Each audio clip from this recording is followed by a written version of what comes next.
नमस्कार दोस्तों, आज की इस वीडियो में जानने वाले हैं कि बोर्ड्स या किसी भी एग्जाम में, यदि आप कोई भी स्कूल एग्जाम दे रहे हैं, किसी भी क्लास में हैं, तो उसमें कैसे लिखें, क्योंकि लिखने का ही सबसे इम्पैक्ट होता है मार्क्स पर। यदि आप बढ़िया से लिखते हैं तो आपको पूरे के पूरे मार्क्स मिलने की पूरी संभावना रहती है। भले ही आप बहुत ज़्यादा पढ़ाई करते हो, लेकिन यदि आप अपने आंसर को सही से एक्सप्रेस नहीं कर पाते हैं तो आपके मार्क्स पूरे नहीं मिल सकते हैं। यदि आपको भी चाहिए अपने स्कूल एग्जाम्स में पूरे नंबर, तो बने रहिए हमारे साथ और फॉलो कीजिए इन पॉइंट्स को। तो चलिए शुरू करते हैं। पहला पॉइंट है अंडरस्टैंडिंग द क्वेश्चन, यानी कि क्वेश्चन को समझना कि प्रश्न में क्या पूछा गया है, उसके हिसाब से अपना आंसर देना।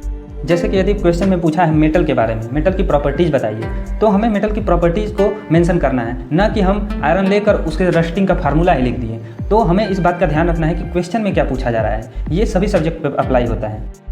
दूसरा पॉइंट है आंसर अकॉर्डिंग टू मार्क्स, यानी कि जितने मार्क्स का क्वेश्चन है उसके हिसाब से आंसर देना। जैसे कि हिंदी या इंग्लिश लैंग्वेज वाले सब्जेक्ट्स में ऐसा खासकर होता है कि हमें 3 या 5 मार्क्स के यदि क्वेश्चन पूछे जा रहे हैं तो हमें ये ज़रूरी हो जाता है कि आंसर को इसके हिसाब से 4 या 5 लाइन का ज़रूर लिखें।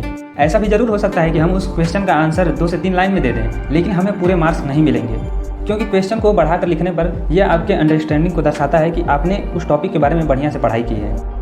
Point number 3, writing in points, यानी कि पॉइंट्स में लिखना।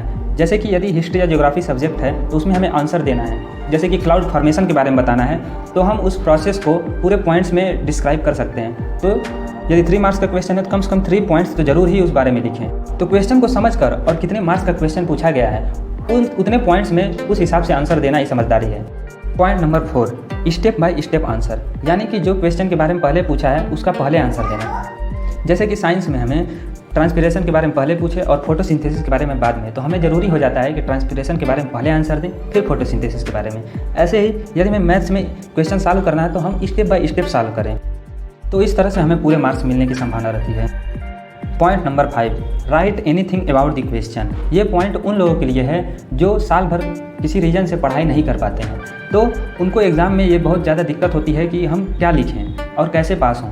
तो वे लोग क्या कर सकते हैं कि जो भी क्वेश्चन के बारे में जानते हों, क्वेश्चन के किसी भी शब्द के बारे में जो चीज़ जानते हो, इंपॉर्टेंट जो वर्ड है, तो उस शब्द को डिस्क्राइब कर सकते हैं, उसके बारे में ज़रूर कुछ ना कुछ लिखें। तो इस तरह से वे हर एक क्वेश्चन में 1 या 2 मार्क्स पाकर किसी न किसी तरह से पास हो सकते हैं। तो आई होप आपको वीडियो पसंद आया हो। ऐसे वीडियोज़ के लिए हमारे चैनल को सब्सक्राइब करें और इस वीडियो को अपने दोस्तों के साथ शेयर जरूर करें। जय हिंद।